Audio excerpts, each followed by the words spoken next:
الحمد لله نحمده ونستعينه ونستغفره ونؤمن به ونتوكل عليه ونعوذ بالله من شرور أنفسنا ومن سيئات أعمالنا من يهده الله فلا مضل له ومن يضلله فلا هادي له ونشهد أن لا إله إلا الله وحده لا شريك له ونشهد أن سيدنا ونبينا ومولانا محمدا عبده ورسوله صلى الله تعالى على خير خلقه محمد وآله وأصحابه أجمعين أما بعد فأعوذ بالله من الشيطان الرجيم بسم الله الرحمن الرحيم يا أيها الذين آمنوا قوا أنفسكم وأهليكم نارا وقودها الناس والحجارة صدق الله مولانا العظيم وصدق رسوله النبي الكريم ونحن على ذلك من الشاهدين والشاكرين والحمد لله رب العالمين. بزرگان محترم اور برادران عزیز، گزشتہ جمعہ جس موضوع کو میں نے اختیار کیا تھا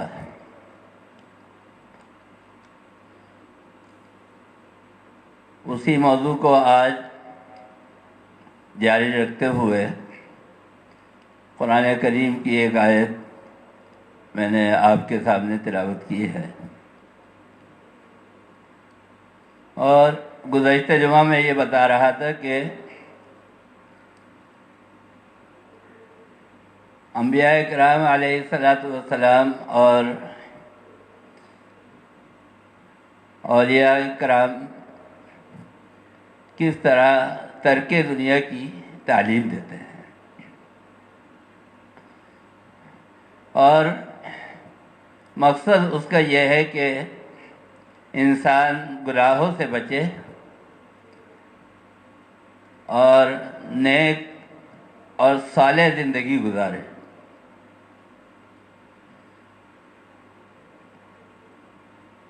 انسان دنیا سے کٹ کر تو نہیں رہ سکتا،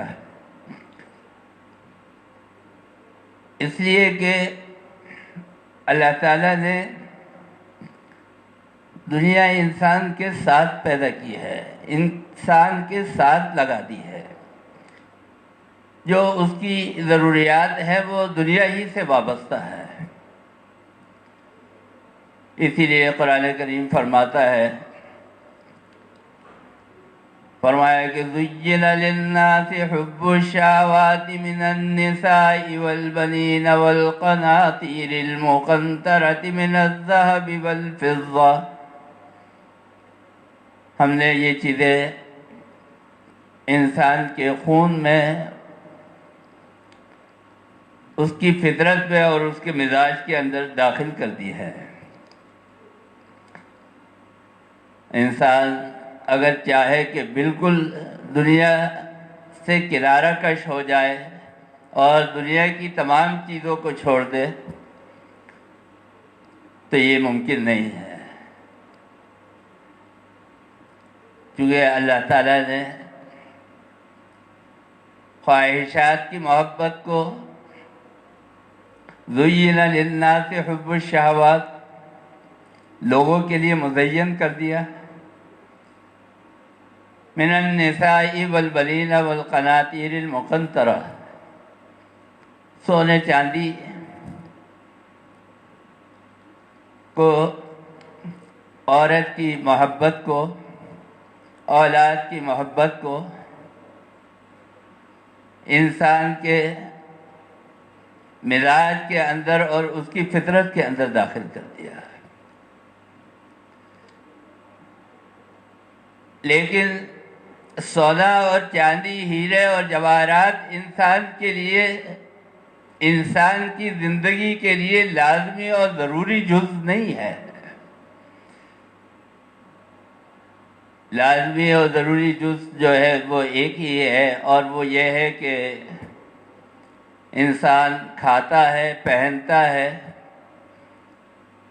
اور اپنے سر چھپانے کے لیے ایک جگہ بناتا ہے۔ یہ انسان کی ضرورت ہے۔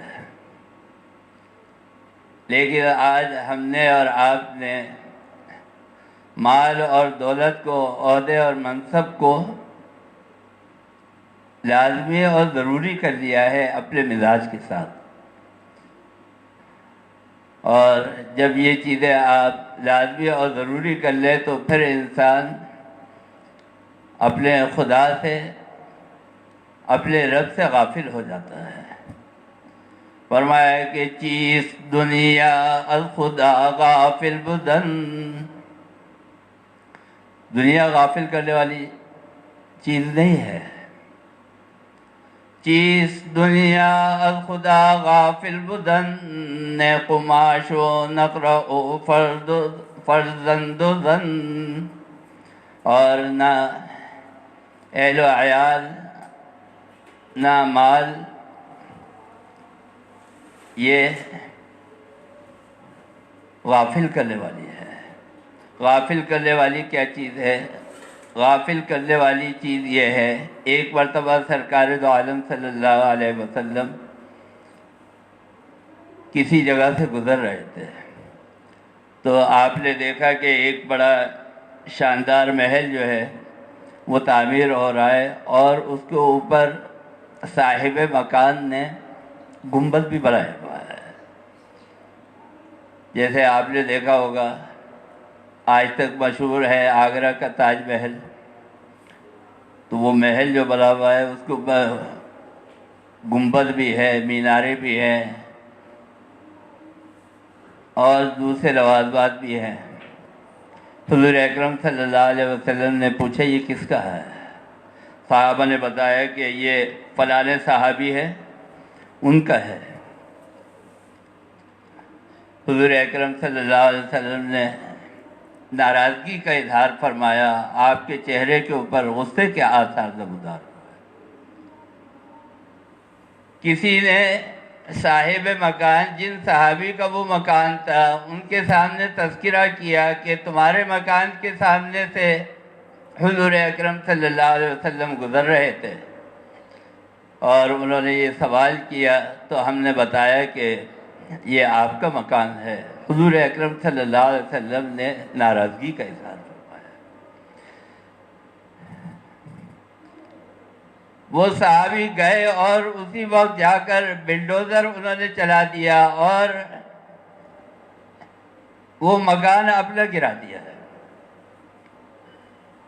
یعنی حضور اکرم صلی اللہ علیہ وسلم کے پاس جانے کی ہمت نہیں کی کہ آپ جاتے اور جا کے فتویٰ لیتے کہ میرے لیے یہ رکھنا جائز ہے یا نہیں ہے۔ صرف اتنی سی بات سرکار دو عالم صلی اللہ علیہ وسلم کی پتہ چلی کہ آپ نے ناراضگی کا اظہار کیا، انہوں نے گرا دیا مکان۔ ایک مرتبہ سرکار دو عالم صلی اللہ علیہ وسلم شہدائے احد، یعنی جس طرح شہدائے بدر کی فضیلت ہے، اسی طرح احد کے اندر جو جنگ ہوئی اس کے جو شہداء ہیں ان کی فضیلت ہے۔ آپ صلی اللہ علیہ وسلم ان کے مزار پہ گئے، وہاں پر نماز جنازہ پڑھی، اور اس کے بعد صلی اللہ علیہ وسلم جب وہاں سے واپس آ رہے تھے تو آپ صلی اللہ علیہ وسلم نے صحابہ سے ارشاد فرمایا کہ مجھے یہ خطرہ نہیں ہے، یہ خوف نہیں ہے کہ تم لوگ شرک کے اندر مبتلا ہو جاؤ گے، یہ خطرہ نہیں ہے، لیکن اس بات کا خطرہ ہے کہ کہیں تم دنیا پرستی کے اندر مبتلا نہ ہو جاؤ، یعنی دنیا کی محبت تمہارے اندر داخل نہ ہو جائے۔ ایک مرتبہ حضرت عیسیٰ علیہ السلام سر کے نیچے اینٹ رکھ کر سو رہے تھے، تو شیطان آ گیا اور وہاں پر کھڑا ہو گیا، اور کھڑا ہونے کے بعد انتظار کرنے لگا کہ حضرت عیسیٰ علیہ السلام کی جب آنکھ کھلے، جاگے تو ان سے ملاقات کرے۔ جب حضرت عیسیٰ علیہ السلام بیدار ہوئے تو دیکھا ابلیس کھڑا ہوا ہے، شیطان کھڑا ہے۔ پوچھا بھائی تیرا میرے پاس کیا کام ہے، تو میرے پاس کیوں آئے؟ تو شیطان نے کہا کہ میں آپ کے دل کے اندر وسوسہ ڈالنے آیا۔ تو حضرت عیسیٰ علیہ السلام نے فرمایا کہ تجھے معلوم نہیں ہے میں نبی ہوں، میرا لقب جو ہے وہ روح اللہ ہے، بھلا تم میرے اندر وسوسہ ڈال سکتا ہے؟ یعنی تم مجھے دنیا کی طرف کھینچ سکتا ہے؟ تو شیطان کیا کہتا ہے؟ کہتا ہے کہ آپ کے سر کے نیچے اینٹ رکھی ہوئی ہے اور یہ مادی دنیا کی ایک شے ہے، اور مادی چیز سے آپ منفعت حاصل کر رہے ہیں، لہذا میں آپ کے دل میں وسوسہ ڈال سکتا ہوں۔ یعنی اس بات کا امکان ظاہر کیا کہ دنیا کے اندر رہتے ہوئے اتنی سی چیز بھی اگر آپ کے پاس ہو تو آپ دنیا کی محبت میں گرفتار ہو سکتے ہیں۔ صرف فرق یہ ہے کہ انبیاء کرام علیہ السلام کو اللہ تعالیٰ نے یہ خصوصیت دی ہے کہ اگر وہ گناہ کرنا بھی چاہے تو طبعی طور پر گناہ کی طرف مائل نہیں ہو سکتے ہیں۔ اللہ تعالیٰ نے انبیاء کا جو باطن ہے وہ ایسا پاک اور صاف رکھا ہے، وہ گناہ کر نہیں سکتے، معصیت کر نہیں سکتے۔ میں یہ بتا رہا تھا، طالب یعنی طلب کرنے والا ہے، اولیاء اللہ نے اس کی 3 قسمیں لکھی ہیں۔ ایک تو ہے طالب دنیا کہ جس کو دنیا کی چاہت ہو، اور ایک ہے طالب آخرت کہ جو آخرت کے لیے عبادت کرتا ہو، آخرت کے لیے جد و جہد اور محنت کرتا ہو۔ اور علماء نے لکھا ہے کہ تیسرا جو ہے وہ طالب وصل ہے۔ طالب وصل کہتے ہیں مشاہدہ کرنا، ملنا، ملاقات کرنا۔ واصل وہ جو ملاقات کرتا ہے، وصل مشاہدہ، ملنا۔ ایک مرتبہ حضرت موسیٰ علیہ السلام کا جنگل سے گزر ہوا اور دیکھا کہ ایک شخص جو ہے وہ اللہ تعالیٰ سے باتیں کر رہا ہے۔ اور کیا باتیں کر رہا ہے؟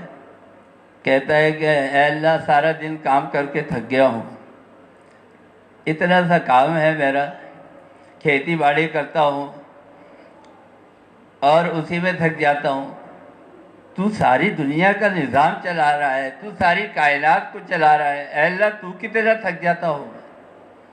اور اب محبت کے الفاظ اللہ تعالیٰ سے کہتا ہے کہ اے اللہ اگر تو مجھے کہیں پہ مل جائے تو میں تیرے سر میں تیل لگایا کروں، اے اللہ میں تیرے ہاتھ دبایا کروں، میں تیری ٹانگیں دبایا کروں، میں تیری خدمت کیا کروں۔ حضرت موسیٰ علیہ السلام گزرے اور دیکھا کہ یہ کیا بکواس کر رہا ہے، فوراً حضرت موسیٰ علیہ السلام نے اس آدمی کو ڈانٹ دیا فرمایا کہ ای کے جاجشتی کے کفرست و فشار، خبردار اللہ کے لیے ایسے الفاظ استعمال کر رہا ہے. اللہ کا کوئی جسم ہے، اس کے کوئی ہاتھ ہے، اس کے کوئی پاؤں ہے، وہ ان سب چیزوں سے مبرہ ہے. اللہ کو کوئی تیری خدمت کی ضرورت ہے؟ اللہ تعالیٰ کوئی تھکتا ہے؟ لا تأخذو سنۃ ولا نوم.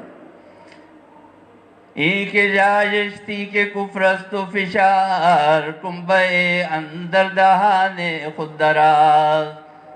اپنے منہ کے اندر کپڑا ٹھوس لے اور اپنے منہ کو سی لے، اور خدا کے لیے کبھی ایسی بات اپنے منہ سے نہ نکال. اب یہ جو تھا یہ خاموش ہو گیا، کانپ رہا ہے خوف سے. اللہ تعالیٰ کی طرف سے فوراً فرشتہ آ گیا. کیا کہتا ہے؟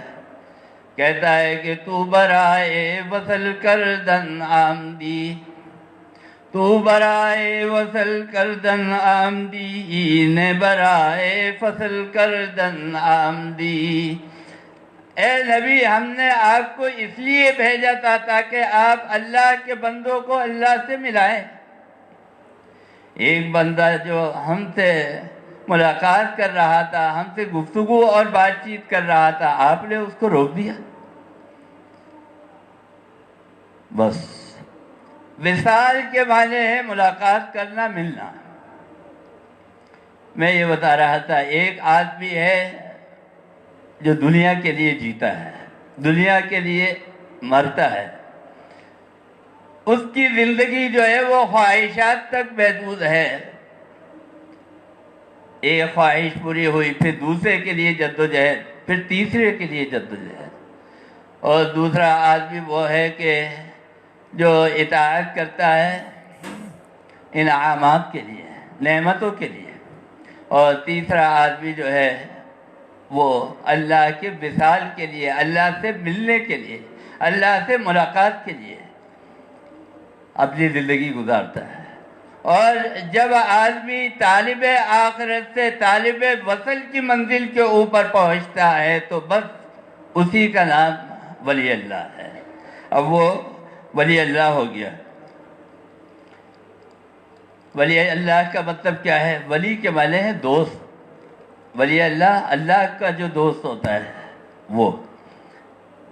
حضرت ابو سعید خدری رضی اللہ تعالیٰ عنہ ایک صحابی ہے.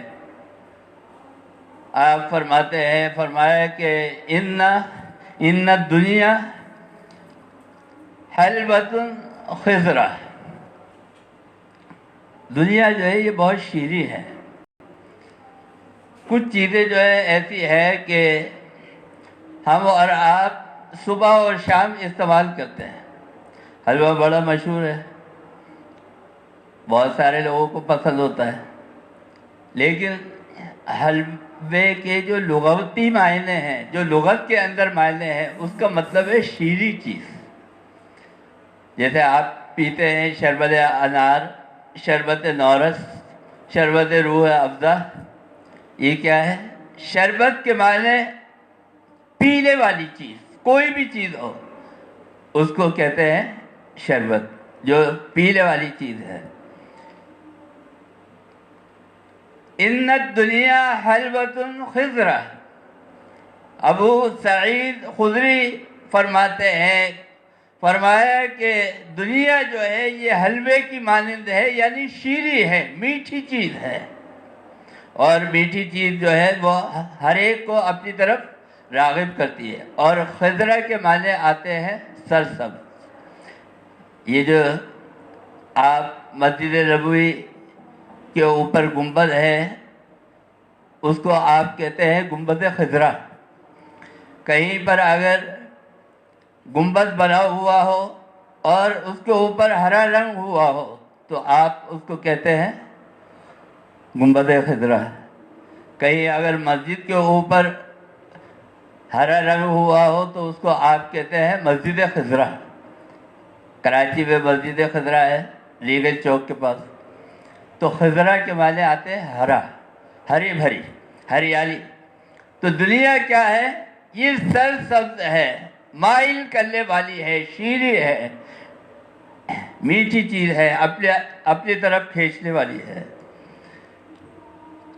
فرمایا کہ واللہ مستخلفکم، اللہ تعالیٰ آزماتے ہیں بندے کو کس طرح، فینظر کیف، تاکہ وہ دیکھے انسان کو، تعلمون، اس کو جانچے، اس کا امتحان لے۔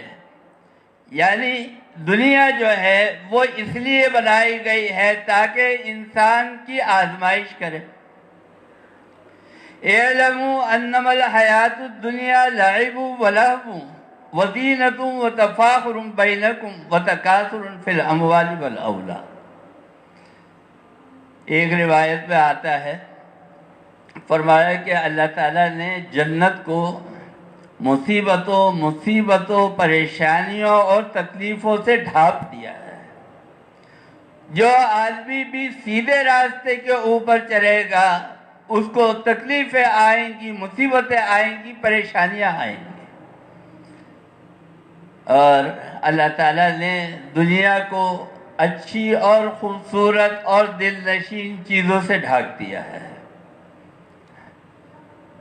جو آدمی اس کی طرف مائل ہوگا وہ اس کی خوبصورتی کی وجہ سے ہوگا، اس کی دل نشینی کی وجہ سے ہوگا، اس کی لذت کی وجہ سے ہوگا۔ لیکن لذت جو ہے وہ کبھی کبھی نقصان دہ بھی ہوتی ہے۔ تھانوی رحمۃ اللہ علیہ نے فرمایا کہ ایک شخص کو کھجلی ہے، بیماری ہے، خارش ہے، لیکن خارش کے اندر برداشت نہیں ہوتا، کھجاتا ہے تو سکون ملتا ہے، آرام ملتا ہے۔ لیکن یہ کھجانا اس کے لیے آرام اور سکون حاصل کرنا اس کے لیے نعمت نہیں ہے، اس کے لیے زحمت ہے، بیماری میں اضافہ ہے۔ لڈو میں نہ پیڑے میں نہ برفی میں مزہ ہے، لڈو میں نہ پیڑے میں نہ برفی میں مزہ ہے، جو حضرت کھجلی کے کھجانے میں مزہ ہے۔ اگر کسی کو بیماری ہو اور آپ اس کو کہیں کہ بھائی بریانی کھا لو، قورمہ کھا لو، وہ بولے گا نہیں مجھے کچھ نہیں چاہیے، بس مجھے کوئی ایسی چیز دے دو میں کھجاتا رہوں، اس میں مجھے مزہ آتا ہے۔ تو اللہ تعالیٰ نے لذتیں رکھی ہے، خوبصورتی رکھی ہے، کس چیز میں؟ دنیا کے اندر۔ جو آدمی خوبصورتی کی طرف بھاگے گا، جو آدمی لذت کی طرف بھاگے گا، جو آدمی خواہشات کی طرف بھاگے گا، یہ آپ سمجھ لیں کہ دنیا کا طالب ہے۔ اور جو آدمی مصیبتوں کے اوپر چل رہا ہے، تکلیفوں کے کانٹوں کے اوپر چل رہا ہے، پریشانیوں کے اندر گھرا ہوا ہے، یہ آدمی کیا ہے؟ یہ آدمی اللہ سے قریب ہو رہا ہے۔ فرمایا کہ فاتقوا الدنیا، ابو سعید فرماتے ہیں کہ اس سے بچو، دنیا سے بچو۔ کیوں؟ اس لیے کہ اللہ تعالیٰ یہ تمہارے لیے آزمائش کر رہا ہے۔ واتقوا النساء فإن أول الفتنة،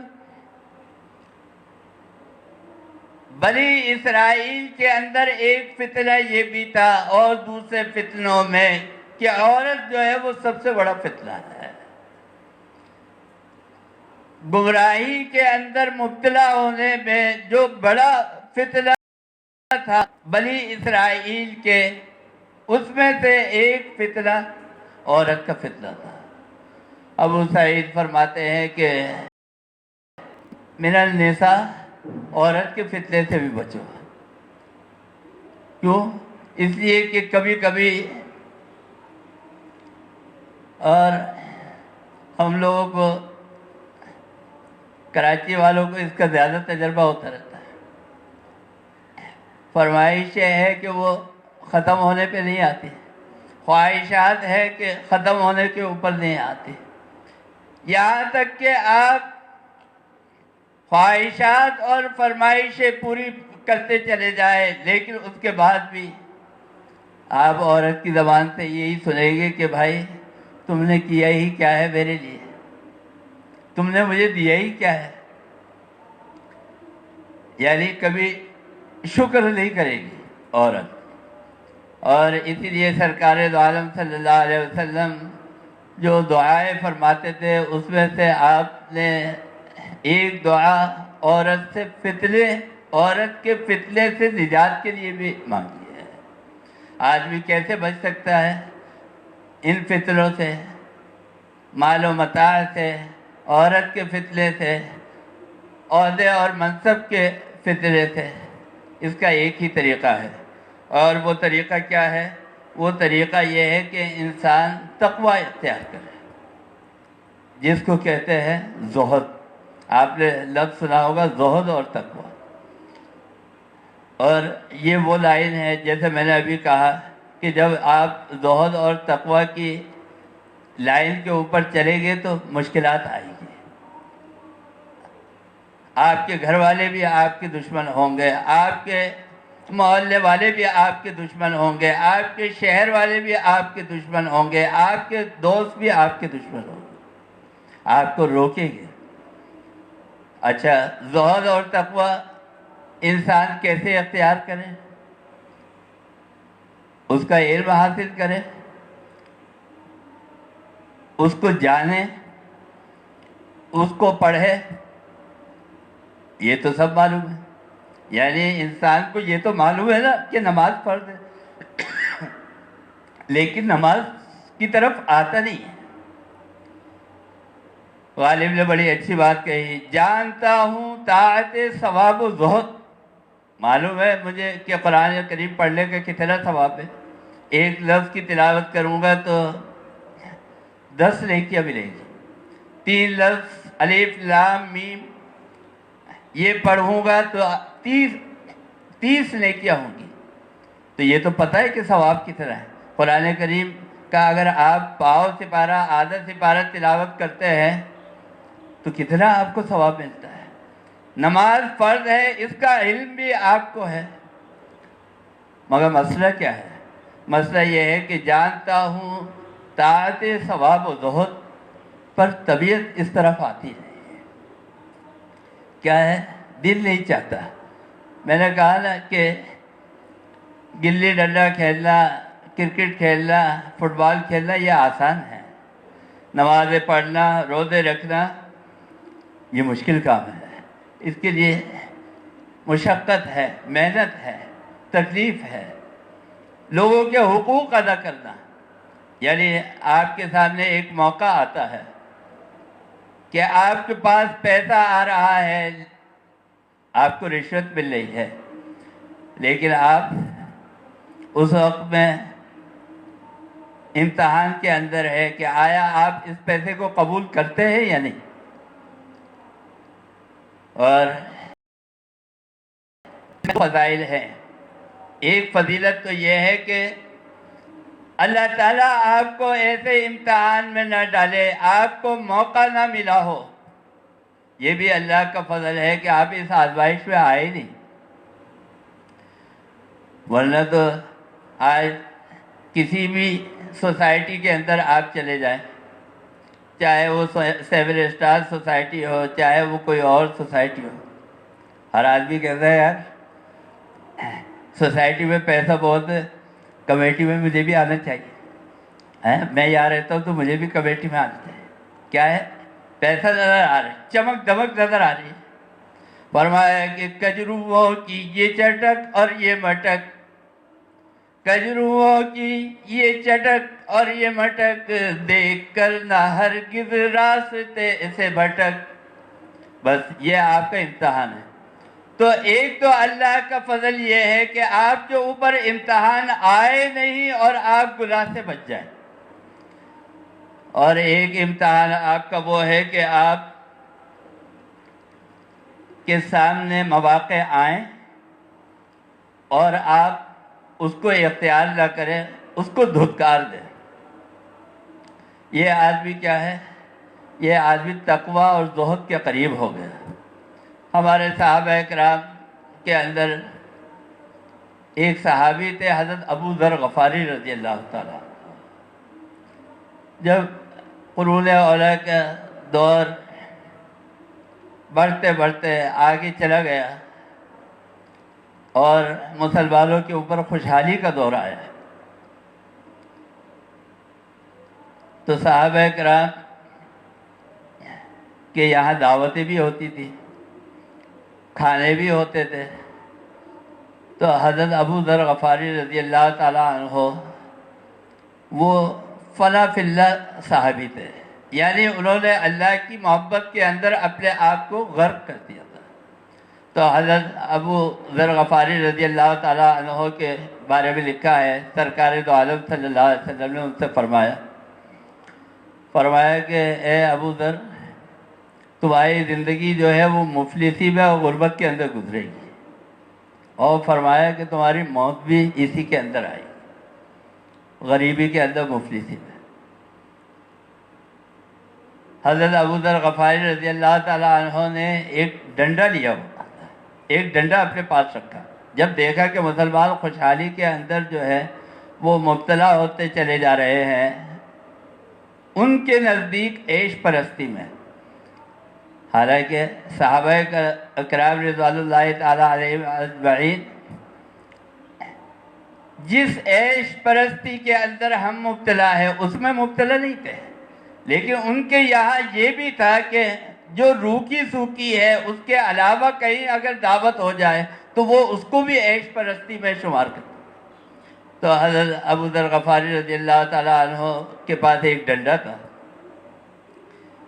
اور وہ ڈنڈا لے کر گلیوں کے اندر چکر لگاتے تھے، جہاں سے خبر مل گئی کہ فلانے کے یہاں دعوت ہو رہی ہے، پہنچ گئے اور مارنا شروع کر دیا، ڈنڈا چلانا شروع کر دیا۔ ہیں تم حضور کے صحابی ہو، تمہیں پتہ نہیں ہے حضور کی زندگی کیسے گزری، ایک کھانے سے دوسرا کھانا جمع نہیں ہوتا تھا، تم عیاشی کر رہے ہو، عیش پرستی کر رہے ہو، اور بس وہاں جو کوڑا چلایا تو اس کے بعد وہاں سے ساری دعوت جو ہے وہ درم برم ہو جاتی۔